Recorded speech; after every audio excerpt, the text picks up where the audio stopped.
Juste une question, Ulrich. Je partage presque tout ce que tu as dit, sauf ce qui est normal, parce qu'on est très en ligne sur les choses normalement, mais sauf le besoin de la Constitution. Sauf le besoin d'une nouvelle Constitution. Quand je pense au cauchemar de la dernière, qui était un échec total et qui a duré des années, qui a mis l'Europe dans une crise profonde du point de vue politique et a conduit à l'absence du politique. Quand je pense au fait que... Pardon. Quoi? Quand je pense à cet échec de la dernière tentative de faire une constitution européenne, quand je pense au fait que son contenu, le contenu de cette constitution, est en fait traduit dans deux traités et une charte, pour l'essentiel à mon avis, qui ont une valeur dans la pratique constitutionnelle. Ça veut dire lire les institutions, il prime sur le droit dérivé, il prime sur le droit national. Maintenant, s'il prime sur le droit constitutionnel national, ça c'est une autre question que je ne veux pas entrer, mais en tout cas, je trouve que ce serait compliquer trop les choses et nous occuper pendant des années à discuter quelque chose qui nous empêcherait de faire tout le reste de ton programme sur lequel je suis complètement d'accord. Et je pense qu'il faudrait aller plus rapidement vers la mise en œuvre de ces mesures dont tu parles. Qu'est-ce que tu penses de ça? Alors, si je peux ajouter sur ce point peut-être une tonalité divergente, mais là, je me fais l'écho de Dieter Grimm, donc nous avions reçu ici l'année dernière, qui considère que cet ensemble de traités fait fonction de constitution, mais sans répondre à la définition d'une constitution. C'est-à-dire une constitution, normalement, ça organise les pouvoirs publics dans un ordre juridique. Or, cet objet-là qui est sur la table, qui est le recueil des traités et la Charte des droits fondamentaux, fait bien plus que cela. C'est-à-dire il définit un certain nombre de politiques. Et à partir du moment, je résume la thèse de Grimm, où l'on considère qu'il faut réouvrir un espace pour le débat politique et démocratique dans l'Europe, sa proposition consiste à dire ne gardons de valeur constitutionnelle que ce qui concerne le fonctionnement des institutions européennes et renvoyons tout le reste à du droit dérivé, c'est-à-dire au champ du politique. Alors ensuite, il n'est pas très précis sur la façon dont on va réinstaurer un débat, notamment au niveau européen. Mais dans l'état actuel des choses, on peut penser que la valeur quasi-constitutionnelle de ces textes bloque, enfin c'est la thèse de Grimm en tout cas, je la trouve assez convaincante, et il se réclame aussi d'Habermas. Enfin, pour tout vous dire, Habermas avait même proposé de venir ici, mais il voulait rencontrer que pas plus de 10 ou 12 personnes, donc c'était pas possible. Mais on avait envisagé qu'il vienne, j'en aurais été très heureux, mais lui aussi se réclame d'Habermas et de cette idée que la démocratie suppose, d'une part, le pouvoir d'une majorité, dans une délibération démocratique, et d'autre part, des cadres qui protègent les droits de la minorité. Et que la Constitution, sa fonction, c'est exactement cela, de définir le cadre d'une délibération démocratique. Or, dit-il, dans le cas européen, on allait beaucoup trop loin dans le sens d'un cadre juridique contraignant qui réduit à presque rien le champ de la délibération politique. Donc, il y a eu un débat très vif, il y a eu plusieurs débats très vifs en Allemagne dont nous n'avons absolument, enfin la plupart dans l'opinion, enfin si on lit les journaux français, on n'a aucune chance d'être informé De même que si on lit les journaux allemands, on a très peu de chances d'être informé des débats français ou les journaux italiens. C'est-à-dire qu'il n'existe pas de débat européen, donc pas de démos européen, ce qui pose quand même aussi un certain nombre d'objections à ton espérance, on peut partager, mais sans débat public, sans agora européenne, comment peut-on penser une démocratie européenne? En tout cas, le débat allemand était particulièrement riche parce qu'il n'était pas sous le poids de la contrainte économique, donc il y a eu une liberté de ton, si je puis dire, et notamment aussi le débat entre Wolfgang Streeck et Habermas. Alors, moi, ma question, c'était de demander si tu peux rapidement nous donner ta position, parce qu'il n'y a pas une position monolithique en Allemagne, il y a eu plusieurs courants, tous éminemment respectables et argumentés. Est-ce que tu peux nous donner un point là-dessus? Puis peut-être une question concernant la situation en Pologne notamment, mais enfin le groupe de Visegrad plus largement. Moi, j'ai personnellement vécu peu après l'élargissement, en rencontrant des jeunes chercheurs de ces pays, l'espèce d'humiliation ressentie face au bureau de Bruxelles qui envoyait l'acquis communautaire et qui se trompait, c'est-à-dire on envoyait en Bulgarie des formulaires où il y avait écrit Roumanie. Vu de Bruxelles, c'était comme vu du FMI, le Togo et le Sénégal. Vous voyez, tout ça, c'est des terres à civiliser. Donc, sur des pays qui sortaient d'une période longue quand même de domination politique extrêmement violente, ça a eu des effets assez désastreux. Donc la question de savoir comment on renoue la confiance, le dialogue, comment aussi, ce que j'ai dans votre exposé qui m'a presque ému, parce que ça me rappelait des conversations que j'ai eues avec un Tsvetan Todorov, qui est un intellectuel qui venait de Bulgarie, qui a fait une bonne partie de son œuvre en France, et qui lui aussi soulignait la façon dont ce que vous avez appelé l'homo soviéticus était prêt à se couler dans le moule de l'ultralibéralisme, parce qu'au fond, les lois, tout ça, c'est un décor. Ce qui compte, c'est la possibilité de s'arranger, de négocier à tout moment, et que ça favorisait ce que vous appelez un opportunisme. Et le retour, la formule de Todorov, c'était on était tellement pressé de tourner la page du communisme qu'on ne s'est pas donné la peine de la lire.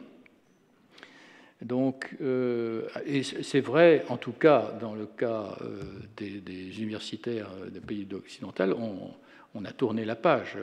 Or, à bien des égards, on peut penser que la gouvernance par les nombres qui existe un peu partout dans le monde a été préparée par les modes de pensée soviétiques et notamment de la planification sur une autre échelle.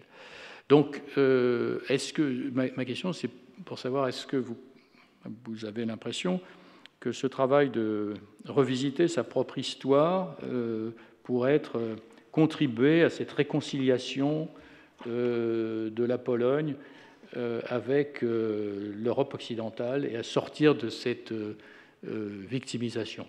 Ce que vous décriviez fait penser aussi au rapport qu'il peut y avoir avec d'anciens pays colonisés. Julien Gracq, dans un inédit, dit il n'y a guère que les Anglais qui soient absolument libres comme l'air. Tous les autres, ceux qui ont été libérés, portent le poids d'une mémoire dont il est toujours très long de se débarrasser, que ce soit du côté colonisateur ou du côté colonisé. Donc, je ne sais pas, c'est dans l'ordre. Peut-être les premières questions allaient à Ulrich. Merci beaucoup. C'était de très bonnes questions. Mais pour tout ça autour de la Constitution, je partage partiellement la position de Dieter Grimm qu'il a développée ici dans cette salle, si j'ai bien compris, qu'il y a une tendance de la Cour européenne d'être un super législateur. Et d'autrement, de ne pas vraiment respecter, Marek, excuse-moi, de ne pas vraiment respecter les règles du droit constitutionnel. C'est-à-dire, par exemple, dans les arrêts, Laval-Viking, il n'a pas respecté que les droits fondamentaux sont du même poids juridique comme les libertés, les 4 libertés fondamentaux. C'est-à-dire, il a dit que le droit de grève n'existe que dans le cadre des 4 libertés fondamentales. Et il a dit que cette grève transnationale était... Bon. Non, si je puis me permettre. Pour enfoncer le clou, le plus grave dans cette jurisprudence, c'est dans l'arrêt Viking, de dire que le principe de dignité humaine doit être concilié avec la liberté du commerce. C'est-à-dire que là, on est allé dans un effet d'aplatissement de ce qu'étaient les principes fondateurs de l'après-guerre, où on a l'impression que ce qui déraille, ce n'est pas l'Europe, mais c'est la Cour de justice. Oui, et je voulais dire que c'est une tendance, et c'est pourquoi la Cour européenne a une tendance vis-à-vis dans la direction de l'intégration négative seulement. Ça, c'est une autre observation de Dieter Grimm. Mais je ne partage pas que c'est le problème principal du déficit de légitimité de l'Europe. C'est également toute la construction, par exemple, le déficit démocratique de l'Europe et surtout la construction du Conseil des ministres. La tête de l'exécutif des nations font la législation européenne. C'est un scandale du point de vue de démocratie. Et je pense qu'il a un autre point, mais qui n'a pas le même poids. Et quant à Fernando, s'il y avait un vrai respect du droit primaire comme droit constitutionnel, je dirais aussi, bon, ça suffit pour le moment, faisons les autres points qui sont plus nécessaires, les listes transnationales, le changement des élections, le ministre du Travail et tout ça. Mais j'ai un peu l'impression que la Cour constitutionnelle pouvait éliminer ce type de progrès. À la discrépance entre Habermas et Streeck, Streeck est un sociologue, pas un économiste, un sociologue avec très grandes compétences économiques. Et il dit l'euro est la raison et la source de la crise de la Grèce, de l'Italie, des autres pays, parce que l'euro élimine le droit de dévaluation pour les États membres, c'est-à-dire leur seule chance de réagir à une situation de baisse économique. Et il dit que ça va directement contre la démocratie des pays qui ont moins poids économique. Et c'est pourquoi il veut abolir l'euro, mais il est de gauche, mais le reste de ceux en Allemagne qui vont abolir l'euro, c'est la droite. Et ça, Habermas, lui, a vraiment reproché de faire de fausses analyses en ce qui concerne l'euro et de tirer de fausses conséquences vis-à-vis l'Europe et l'euro. Et c'est pourquoi je suis, Wolfgang Streeck est énormément intelligent, mais je ne partage pas sa position. Et en ce qui concerne... Non, oui, c'était ça. Alors, peut-être... Oui. Merci. D'abord, petit commentaire concernant la Cour de justice, parce que quand même, je suis obligé de protéger un peu la jurisprudence de la Cour de justice en représentant plus ou moins cette institution. Bien sûr, on ne pourrait pas dire qu'il y a hiérarchisation entre les libertés fondamentales et droits fondamentaux. La question,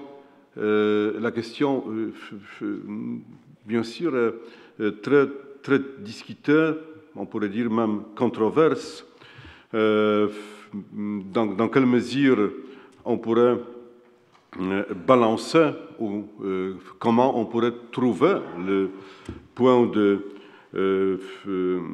balance adéquate parmi les libertés et droits fondamentaux. C'est pas évident, pas facile à certaines situations, mais quand même, il faudrait rappeler que dans les affaires qui sont bien connues, telles que par exemple l'affaire Viking 2005, si je ne me trompe pas, ou peut-être 7, oui, ou l'affaire encore plus ancienne, l'affaire Schmidberger, qui concerne aussi telle relation entre certains droits fondamentaux, droits de greffe, droits de manifestation de l'Assemblée, dans le contexte autrichien, montrait clairement que il y a dans la jurisprudence de la Cour la tendance très forte pour valoriser la protection des droits fondamentaux. Mais